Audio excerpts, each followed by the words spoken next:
Eu sei que você queria encontrar um vídeo sobre PIB, mas o que você não imaginava é que você encontrou o melhor vídeo da internet brasileira sobre esse assunto. Eu vou te provar agora, nessa segunda aula do nosso curso Economia para Investidores. Roda a vinheta e vamos para a lousa. Então vamos iniciar nossa aula 2 do curso Economia para Investidores. Então vamos começar com a nossa segunda aula do curso Economia para Investidores. E PIB nada mais é do que o Produto Interno Bruto. E ele é o principal indicador de desempenho de uma economia. Ele mede a temperatura da economia, se está um fogo fraquinho ou se essa economia está pujante.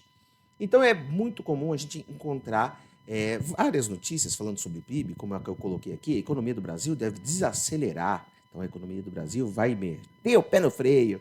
E a previsão é de alta de apenas 2% para 2026. Então essa é uma notícia que é muito importante, não só para a economia, como ela também afeta, e a gente vai ver até o final desse vídeo, também afeta as nossas decisões de investimento.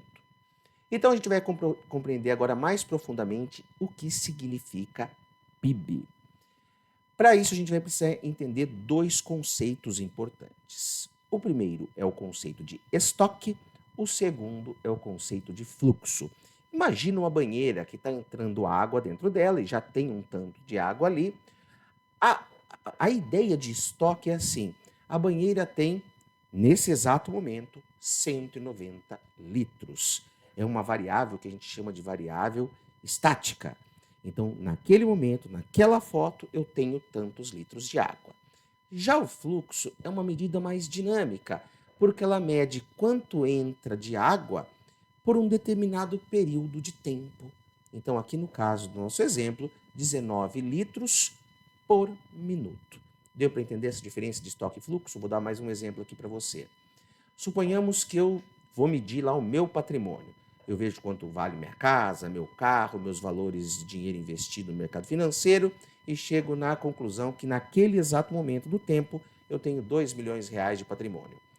Agora, o que seria o fluxo de caixa meu? Ele seria, por exemplo, a minha renda mensal, 20 mil reais todo mês. É o que está entrando de grana dentro do meu orçamento.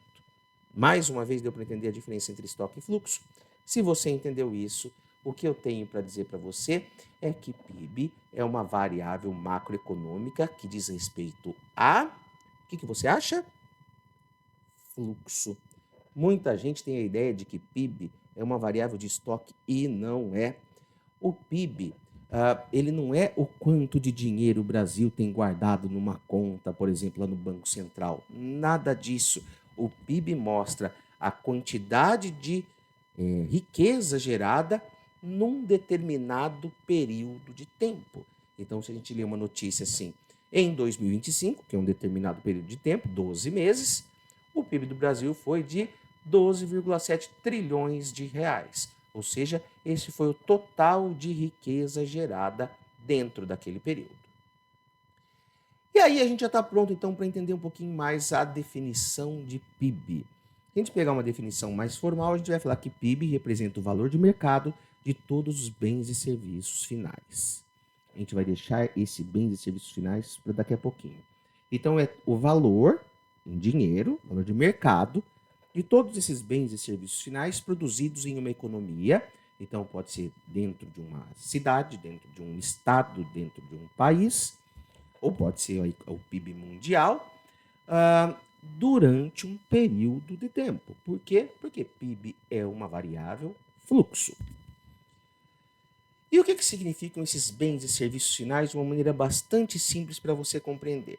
Imagina que um pecuarista, ele vendeu lá, né, a sua carne ao valor de 100 gramas, R$ 2 a cada 100 gramas de carne. Um cara do açougue comprou e vendeu essa carne por R$ 3, né? Botou um valorzinho aí de R$ 1 em cima do preço que ele comprou. As mesmas 100 gramas. Uma lanchonete compra essas 3 gramas por R$ 3 e, na verdade, ela vende um lanche já completo, com pão, tomate, queijo, por R$ 15. Ou seja, o valor da carne lá do pecuarista que passou pelo açougue e foi para a lanchonete já está dentro e embutido dentro desses R$ 15, que é um bem final, tá? Então, o PIB ele só vai computar a venda do lanche e não toda aquela cadeia que a carne foi passando e agregando valor até chegar nesse produto final, para não haver essa dupla contagem. Então, o valor dos bens intermediários, eles já estão computados indiretamente dentro do preço do serviço ou do bem final, tá ok? Mas quem que faz esse cálculo e como que eles fazem, né? Quem faz, né? Quem que mede o PIB e como que se calcula esses bens e serviços finais? A gente não vai entrar, obviamente, em detalhes, mas as coisas que a gente precisa saber é quem faz isso é o Instituto Brasileiro de Geografia e Estatística, o IBGE, e ele faz esses cálculos usando dados provenientes de várias bases, não é uma só, não. Então, tem dados retirados do Banco Central, tem da Receita Federal, tem da FGV e várias outras estatísticas que o próprio IBGE vai levantando periodicamente de coisas totalmente diferentes uma das outras, como produção agrícola municipal, até pesquisa industrial anual, até pesquisa mensal de serviços. Ele junta todos esses dados e consegue chegar num valor que eles estimam que é toda a riqueza gerada no país durante um determinado período de tempo. E o que eu posso fazer com esse valor de quantidade de riqueza gerada numa economia ao longo de determinado período durante determinado período de tempo? Basicamente, 3 coisas a gente pode fazer em economia. Primeiro, que precisa trabalhar qual está sendo a evolução dessa riqueza gerada. Ou seja, qual que é a evolução do PIB ao longo de determinado período de tempo. Então, a gente faz vários recortes das riquezas geradas ao longo daquele ano, ou aqui nesse gráfico, os PIBs estão sendo calculados trimestralmente, tá? Então, pega um trimestre, outro trimestre, e vai vendo a evolução desse PIB para mostrar como está essa evolução naquela economia, para a gente verificar a pujança, a temperatura daquilo que nós estamos querendo analisar. Uma segunda coisa que nós podemos fazer com o PIB é comparar. Então, aqui eu estou colocando um gráfico que mostra o PIB lá estimado em 2026 para diversas economias do mundo, Estados Unidos, China, Alemanha. Aqui o Brasil está como a 10ª economia, né, quem vai gerar em 10º lugar o maior PIB do mundo. Todos esses sites que eu estou citando aqui eu vou colocar na descrição desse vídeo, tá bom? E também o link para o curso completo de economia para investidores. E uma terceira coisa muito legal que a gente pode fazer com o PIB é dividir o valor do PIB daquele local, da cidade, do estado ou do país, e dividir pela população total daquele lugar. Então, nós temos aqui os Estados Unidos com 94 mil dólares, a China 31 mil dólares, então o PIB per capita da China dá quase um terço aí do PIB norte-americano, de Singapura, que tem um alto volume de riquezas geradas e não tem a população não é tão pujante quanto de outros países, esse PIB salta lá para 173 mil dólares, e se a gente pegar o país, o Brasil, a gente está em torno aí de 24 mil dólares de PIB per capita, tá? Quais as limitações do PIB? Eu acho que é importante também trazer isso para você. O PIB não consegue medir uma coisa, que é a desigualdade social, né? Como esse dinheiro está distribuído. Porque quando eu pego o PIB e divido pela total de população, ele vai dar a média por pessoa. Mas ele não fala assim, pode ser que um tenha toda a riqueza do país e o restante não tenha nada e na média está todo mundo bem. Então, para conseguir tentar superar essas limitações do PIB per capita, os economistas usam o índice de Gini, que basicamente é um índice aí que varia de 0 a 100. Quanto mais próximo de 100, mais desigual é. Eu peguei aqui uma imagem que mostra esse índice de Gini ao redor do mundo. E eu trouxe só 2 indicadores para vocês verem aqui. A Noruega, ele tem um índice de Gini de 23, né? No valor o índice 23. Lembra que quanto mais próximo de 100, mais desigual. E o Brasil na casa dos 50. Então, por esse índice, nós tendemos a concluir que a desigualdade no Brasil é muito maior do que a desigualdade na Noruega. ok? E outra coisa que o PIB não considera o que a gente chama de economia subterrânea, né? Tem alguns institutos que acabam tentando ver o que é essa economia subterrânea. É quando a turma sonega imposto, é, dribla o cumprimento de leis, é, faz alguma coisa, faz evasões de contribuição para a Seguridade Social. Ou seja, quando tem roubalheira por aí, é, obviamente que o PIB não consegue captar porque o IBGE usa de dados públicos. E tem muita coisa que o IBGE não consegue capturar, que a gente chama aí de economia subterrânea. Mas aí, como que as expectativas em relação ao PIB vão influenciar nas decisões de investimentos, na sua decisão de investimento? Então eu preparei aqui um caso de um investimento da empresa fictícia Multicorp SA, em que ela vai analisar 3 projetos de investimentos para decidir qual que ela vai levar adiante. Então, os projetos são alfa, beta e gama. O primeiro projeto é uma expansão de uma fábrica de eletrodomésticos, que depende muito do consumidor ter grana para comprar novos eletrodomésticos no futuro. O projeto Beta, ela está tentando mudar, né, fazer um processo de automação com inteligência artificial que vai reduzir custos operacionais. Aqui é redução de custos, não expansão de produção.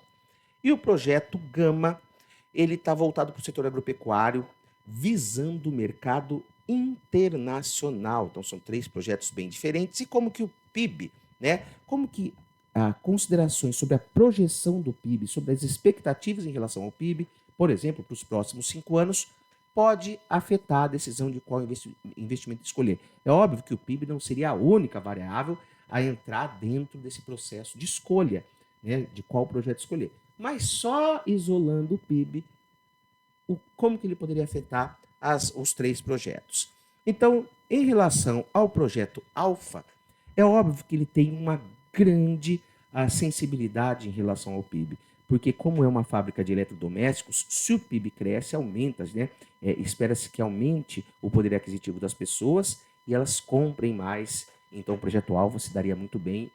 Agora, no caso de um PIB, de expectativas de PIB baixo, ou até de baixo crescimento ou de diminuição do PIB nos próximos anos, talvez o projeto Beta, que busca reduzir custos operacionais, fosse um projeto mais interessante, dado que não vai aumentar a demanda no futuro, e um projeto Gama, voltado, por exemplo, para o mercado internacional, ele seria menos sensível ao PIB, ele poderia ser até um projeto, se tivesse um portfólio, uma gama de investimentos, essa empresa, ele poderia ser um projeto para diversificar os investimentos daquele investidor ou daquele grupo investidor, para que eles não ficassem tão dependentes do país crescer ou não crescer. Eles estariam vulneráveis à questão do mercado internacional ou talvez até e também, por exemplo, ao câmbio, que é outra variável macroeconômica que a gente vai ver posteriormente. E a influência do PIB nos investimentos em geral? Vamos colocar um quadrinho aqui para ajudar vocês a imaginar, né, a pensar como essas variáveis podem afetar as nossas decisões, para que a gente possa depois pensar em cenários econômicos e tomar a melhor decisão para si. Então, a parte de empreendedorismo, ações numa bolsa de valores, a gente vai ter sempre alta sensibilidade ao PIB. Por quê? Porque se o PIB estiver em alta, vai ter consumo aquecido, desemprego em baixa, as empresas vão lucrar muito mais, né? Porque a economia está em alta, e se o PIB está em baixa, cai consumo, as empresas sofrem e a bolsa sente esses efeitos aí da baixa geração de riqueza no país. Então, atividades ligadas a negócios, né, são bastante sensíveis a PIB. E se a gente pensar em imóveis, de uma certa forma, imóveis também possuem uma alta sensibilidade ao PIB, uma vez que se eu tenho um país mais pujante, com uma temperatura mais elevada, gerando mais riqueza, vai haver uma maior procura por imóveis, aluguéis tendem a ser reajustados por índices mais altos, a gente vai ter uma maior valorização desses imóveis e o contrário, né, as buscas por imóveis novos, até projetos imobiliários vão ficar engavetados se as pessoas tiverem a expectativa de que o PIB não vai crescer no futuro. Se a gente pensar em renda fixa, aqui a gente vai pensar mais como um contrapeso à bolsa de valores. Quando o PIB está em alta, a tendência então é que a bolsa de valores suba e que as pessoas procurem até mesmo menos a parte de renda fixa elas vão fazer esse contrapeso. Será que vale a pena ou não tomar o risco na Bolsa de Valores, dado a taxa de juros que está presente e as expectativas que eu tenho de PIB para o futuro? Já quando a tendência de PIB é de baixa, né? A gente já está pensando que na frente talvez a bolsa não suba tanto e que talvez a renda fixa seja um porto seguro para a gente colocar o nosso dinheiro e esperar melhores momentos da economia para poder investir em renda variável. Se a gente pensar em cripto, talvez esse é o que menos tenha sensibilidade ao PIB brasileiro, talvez ao PIB global sim, e pode ser visto então como uma alternativa para diversificação em tempos de insegurança e muita incerteza em relação a PIB futuro. Agora eu queria mostrar um pouquinho para você o site do IBGE para mostrar algumas coisinhas muito legais que você pode usar para fazer suas análises aí de investidor. Então a nossa dica é que você entre no Google, coloca aqui IBGE PIB, clique no primeiro link que aparecer, então a gente vai ter já os dados do Brasil de PIB do ano de 2025, do PIB trimestral dos últimos, do PIB per capita que tem de 2023 e a taxa de crescimento dos últimos 12 meses. Outra coisa legal é que a gente pode colocar a cidade aonde a gente mora. Então, eu moro na cidade de Piracicaba. Se eu colocar aqui, então, Piracicaba, eu consigo ver os dados de PIB e PIB per capita da minha cidade e até posso saber mais coisas sobre o meu município. Outra coisa legal é que a gente também consegue ver o PIB de cada uma das unidades da Federação do Brasil, né, de cada um dos estados, e aqui no final tem um negócio de ouro que ele mostra a evolução da taxa de crescimento do PIB brasileiro, a evolução do PIB per capita, o PIB de todos os municípios, o PIB por setor produtivo no último trimestre. É muito legal. Então fica essa dica para quem gosta de aprender economia de fato.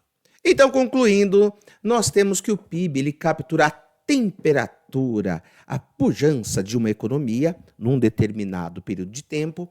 E as expectativas em relação ao PIB vão ajudar você, investidor, a tomar decisões mais embasadas em relação a quais investimentos você vai escolher para formar o seu portfólio. E então, né, nessa aula de hoje a gente viu o que é PIB, como ele influencia as nossas decisões de investimento. Nas próximas duas aulas vamos falar sobre inflação, que é outro tema bacana.